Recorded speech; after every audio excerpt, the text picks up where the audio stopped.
Mike Hoss here with Cajun Cannon Bobby Hebert. There's no magic in television. The Saints are off on this day. This is Saturday, but we wanted to kind of talk about really the changes that are coming, and that's tomorrow, Monday. Today's August 1st, or tomorrow will be August 1st. They go to pads, full pads. The first 3 days were shells, inside to outside.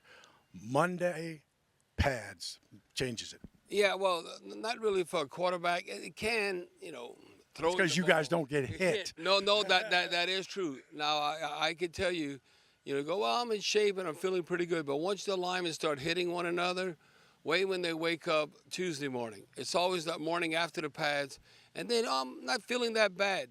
But to me, it's always been 3 days. They're like, whew, we just at the beginning of camp, but they don't do 2 days no more.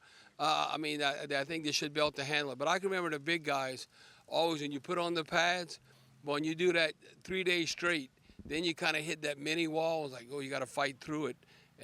But yeah, pads, it is tackle football. So you have to play with the pads. You got to run with the pads. You got to throw with the pads. So, yeah, I think the fans, when they get an opportunity, they're getting the pads on, they even get a little more excited to witness that. Monday, Tuesday, full pads. Wednesday, they go back to shells. And, the weather Friday, really Thursday, Friday, Saturday, brutal. I got to believe with no fans around, Sean is going to get this team back inside some. Yeah, the only way that if you're scheduled to go outside and you end up going inside is two things. Either there's lightning, and obviously you want to be safe, or the heat index.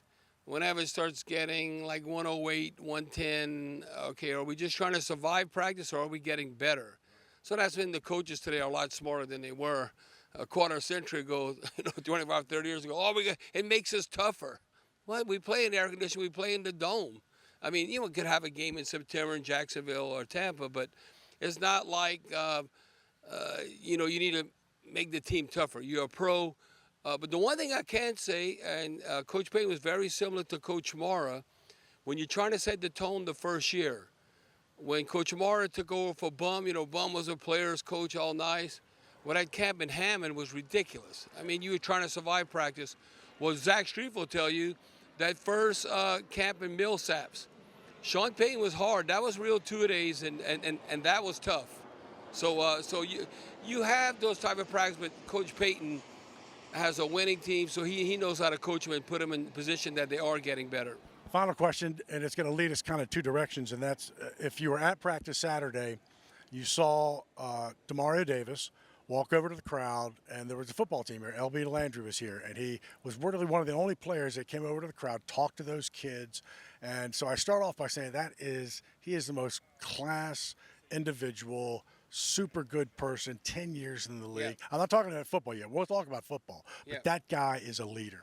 No, he's a leader on and off the field. I don't know if I've ever heard anyone say anything bad about Demario Davis.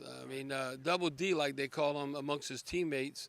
No, he's going to be the one that he's kind of like E.F. Hutton. I like to use that term. When Demario Davis speaks, the players are listening. He's well respected, and he's a motivator.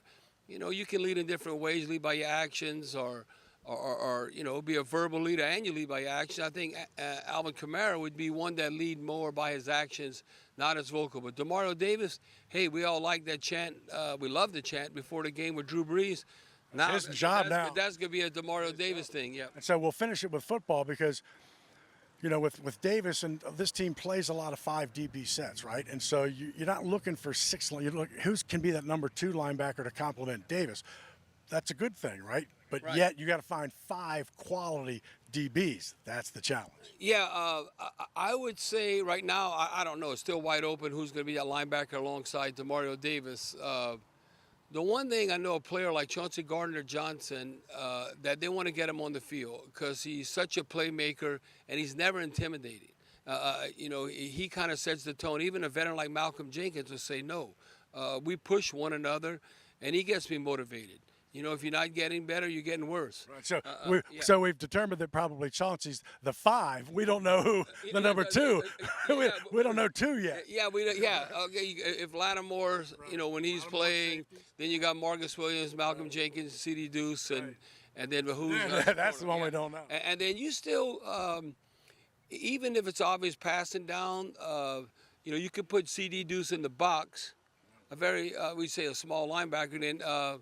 and P-Rob in the slot at nickel.